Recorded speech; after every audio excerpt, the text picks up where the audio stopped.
Hello everyone, this is Lakshmi and welcome back to my channel which is welcome to study. Welcome to study.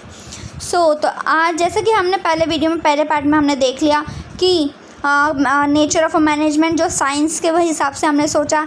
अब हम सोचेंगे management as an art के हिसाब से सोचेंगे। Management as an art या similar ही है, लेकिन हमें देखना है कि आर्ट जो है वो मैनेजमेंट के हिसाब से प्रेजेंट है कि नहीं। ठीक है, तो आर्ट क्या होता है उसको पहले देखते हैं। आर्ट मतलब ड्राइंग मत समझ लेना, ठीक है। और मैं आर्ट बोल रही हूँ, वो EIGST वाला एट नहीं, आर्ट कला, ये वाला क्रिएटिविटी, ठीक है।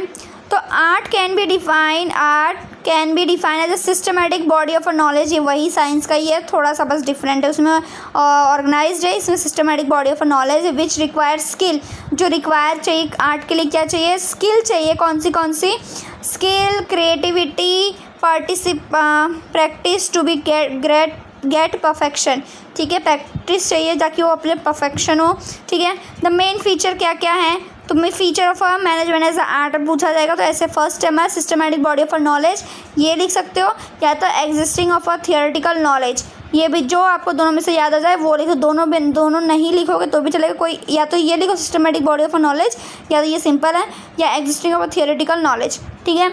ये अब इसमें देखते हैं, in every art there is systematic and organize duty material available to require theoretical knowledge of art. देखो आर्ट के लिए क्या होता है कि जो सिस्टमेटिक ऑर्गेनाइज किया जाता है और स्टडी मटेरियल दिया जाता है, ठीक है, अवेलेबल होता है हर जगह पे, ठीक है। आप उसको पढ़ के थियोरेटिकल नॉलेज मतलब आप पढ़ के थियोरी के हिसाब से पढ़ के सुन के, ठीक है, वो आर्ट के बारे में तब हम कर सकते। जैसे various books on a different grasses are available in the music, तो ये सब बुक्स में अवेलेबल होता है, तो उसके हिसाब से आप कर सकते हो, ठीक है। अब देखो इन मैनेजमेंट, अब मैनेजमेंट में देखते हैं आर्ट का मतलब समझ आया क्या होता है। अब मैनेजमेंट के हिसाब से देखते हैं कि आर्ट्स क्या होता है। तो management also there is a systematic and organize body of a knowledge, ठीक है, available which can help in acquiring managerial studies. देखो मैनेजमेंट में ये प्रेजेंट होता है आर्ट, उसमें मैनेजमेंट भी systematic body of a knowledge होना चाहिए, organize body of a knowledge होना चाहिए, अवेलेबिलिटी होनी चाहिए, ठीक है, स्टडी मटेरियल होना चाहिए। So this feature are is present in the also, ये प्रेजेंट होता है मैनेजमेंट के अंदर, ठीक है।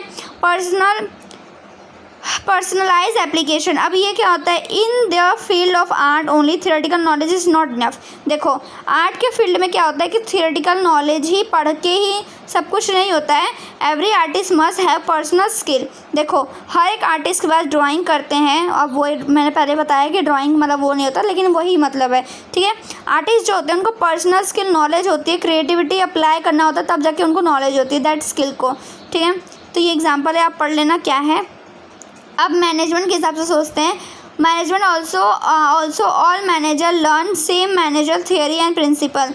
जितने भी मैनेजमेंट है सारे मैनेजर क्या करते हैं, सेम वही मैनेजमेंट थियोरी पढ़ते हैं और प्रिंसिपल को पढ़ते हैं, but the efficiency depend on how will they use. अब उनके ऊपर है कि वो कैसे यूज़ करते हैं वो स्किल को, वो प्रिंसिपल्स को डिफरेंट सिचुएशन में बाय अपने पर्सनल स्किल को अप्लाई करके creativity. So this feature are also present in a management. तो ये फीचर भी अपने प्रेजेंट होता है, मतलब आर्ट और साइंस में दो फीचर प्रेजेंट होते हैं, लेकिन साइंस में जो सिस्टमेटिक बॉडी ऑफ नॉलेज है वो पहले प्रेजेंट होता है, लेकिन जो वो है एक्सपेरिमेंट बेस है तो वो क्या है हमारा सिर्फ पार्टली आधा ही इन्वॉल्व है, लेकिन आर्ट्स में दोनों प्रेजेंट है, ठीक है। अब based on practice and creativity, अब देखो इसमें क्या होता है, the artist require regular practice of art. देखो यस आपको सही बात है, जो आर्टिस्ट होता है उसको रेगुलर प्रैक्टिस की ज़रूरत होती है to become more fine and perfect, ठीक है, ताकि वो फाइन हो और ज़्यादा अच्छा परफेक्ट हो।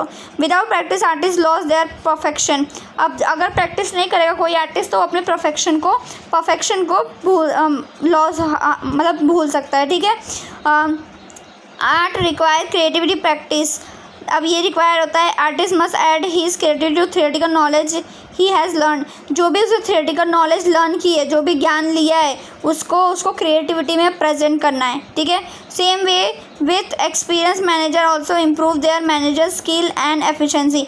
तो इसी हिसाब से मैनेजर को भी अपने एक्सपीरियंस को, अपने स्किल को इम्प्रूव करना होगा, एफिशिएंसीज को। So this feature are also present, मतलब आर्ट्स ये फीचर भी प्रेजेंट है मैनेजमेंट के अंदर। तो मतलब आर्ट्स जो है मैनेजमेंट एज अ आर्ट तो वो क्या है, उसमें तीनों प्रेजेंट होते हैं मैनेजमेंट के अंदर।